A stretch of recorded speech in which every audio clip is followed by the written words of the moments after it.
গত বছরের মতো এবারও আমরা চট্টগ্রাম সিটি কর্পোরেশনের এই ৪৩টি ওয়ার্ডে ১৬০০ কিলোমিটার ড্রেনকে পরিষ্কার করার জন্য আজকে আনুষ্ঠানিকভাবে আমরা নালা এবং খাল পরিষ্কারের কর্মসূচি আমরা শুরু করেছি। আমরা আজকে এই জামাল খান আমাদের এই হেলদি ওয়ার্ড থেকে এই নালা পরিষ্কারের কর্মসূচি আমরা গ্রহণ করেছি। আমরা মনে করছি যে ১৬০০ কিলোমিটার ড্রেন, এই ড্রেনটা যদি আমরা ক্লিন করতে পারি তাহলে বর্ষার সময় যে পানি হয়তোবা জমবে সেই পানিটা নালার মাধ্যমে খালে চলে যাবে, খাল থেকে নদীতে যাবে। আমাদের খাল সংস্কারেরও যে পরিকল্পনা আছে সেটাও আমরা শুরু করছি। আমরা নালা এবং খাল একসাথে আমরা ক্লিন করব। তো এই প্রেক্ষিতে আমি বলতে চাই, গত বছরও আমরা এই নালা এবং খাল পরিষ্কার করার মাধ্যমে জলাবদ্ধতা আমরা প্রায় ৫০ থেকে ৬০% আমরা চট্টগ্রাম শহরে কমিয়ে দিতে পেরেছি ইনশাল্লাহ। এবারও আমরা আশা করি যে আমাদের অন্য যে সেবা প্রদানকারী সংস্থাগুলো আছে তাদের সমন্বয়ের মাধ্যমে আমরা আমাদের যে প্রাইমারি ড্রেনেজ সিস্টেম ১৬০০ কিলোমিটার নালা এবং আমাদের যে খালগুলো আছে সেই খালগুলো ক্লিনিংয়ের মাধ্যমে ইনশাল্লাহ আমরা আমাদের জলাবদ্ধতা আমরা একটা মোটামুটিভাবে ৭০ থেকে ৮০% ইনশাল্লাহ আমরা কমিয়ে দিতে পারবো বলে আমরা আশা করছি। আমরা আশাবাদী।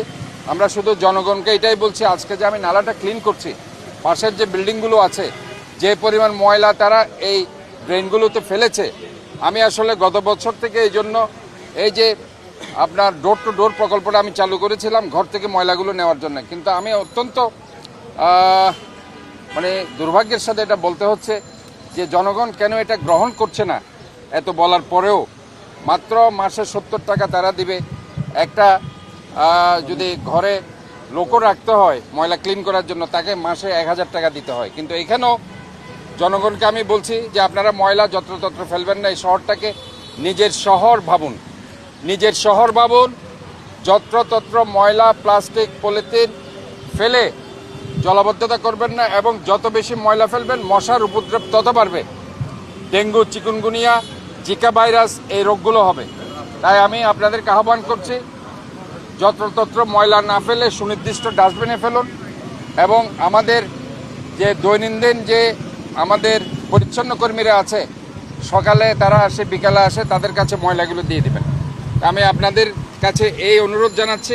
আমরা মনে করছি যে আমরা যদি সবাই মিলে এই শহরটাকে পরিষ্কার রাখতে পারি তাহলে কিন্তু আমরা জলাবদ্ধতার হাত থেকে রক্ষা পাবো। পাশাপাশি ডেঙ্গু, চিকুনগুনিয়া সহ জিকা ভাইরাস সহ যে রোগগুলো বর্ষাকালে পানির কারণে হয়, স্বচ্ছ পানিতে এডিস মসকুইটো লার্ভার কারণে, এগুলো থেকে আমরা পরিত্রাণ পাবো। পরিবেশ অধিদপ্তর তাদেরকে আমরা বারবার বলেছি, এবং এখানে যে জেলা প্রশাসন আছে তাদের যে ম্যাজিস্ট্রেট আছে, এই কাজগুলো আসলে আমি এটাই বারবার বলছি যে সমস্ত সেবা প্রদানকারী সংস্থাগুলোকে মিলেমিশে কাজ করতে হবে। সিটি কর্পোরেশনের দায়িত্ব করবে, পরিবেশের কাজ করবে, জেলা প্রশাসনের ম্যাজিস্ট্রেট সেটা কাজ করবে, এবং চট্টগ্রাম উন্নয়ন কর্তৃপক্ষ তারা কাজ করবে, পানি উন্নয়ন বোর্ড কাজ করবে, ওয়াসা কাজ করবে, আমাদের জেলা যে পুলিশ কমিশনার, এখানে Chattogram metropolitan police commissioner, traffic বিভাগ তাদের কাজে এই যে সব সেবা প্রদানকারী সংস্থাগুলো যদি স্ব জায়গায় কাজ করতে পারে তাহলে কিন্তু শহরের আমাদের যে জলাবদ্ধতা বলেন কিংবা বাসা বাড়ি থেকে ফেলা, ইনশাল্লাহ আমরা এটা রোধ করতে পারবো। এটাই বলছি, আমরা পরিবেশ অধিদপ্তরের কাছে বলছি, যেহেতু দায়িত্বটা তাদের, পরিবেশ অধিদপ্তরের যারা ম্যাজিস্ট্রেট আছে এবং যারা জেলা প্রশাসন এই ব্যাপারে তারা তাদেরকে শাস্তির আওতায় যাতে আনে। এটা আমরা আগেও বলেছি, এখনও বলছি যে যেখানে পলিথিন যেখানে তৈরি করা হয় এই ফ্যাক্টরিগুলোকে তারা অবশ্যই শাস্তির আওতায় আনতে হবে, তাদেরকে জরিমানা করে, এবং তাদেরকে দৃশ্যমান শাস্তি তাদের দিতে হবে। এবং আমি আরেকটি কথা আবারও বলতে চাই যে নগর সরকার ছাড়া কখনো কোনো পরিকল্পিত নগরায়ন সম্ভব নয়। আমি এই জন্য বর্তমান আমাদের মাননীয় প্রধানমন্ত্রী দেশনায়ক তারেক রহমানের কাছে স্বনির্বন্ধ অনুরোধ জানাচ্ছি। যেহেতু ওনাকে আমি বলেছি, এর আগেও আমি আমার জনসভাতেও বলেছি, এবং ইউনূস সরকারকেও আমি বলেছিলাম, কিন্তু ইউনূস সরকার সেটা করেনি। আমি এখন আমাদের মাননীয় প্রধানমন্ত্রীর কাছে স্বনির্বন্ধ অনুরোধ জানাচ্ছি, এই নগর সরকার এখন সময়ের দাবি।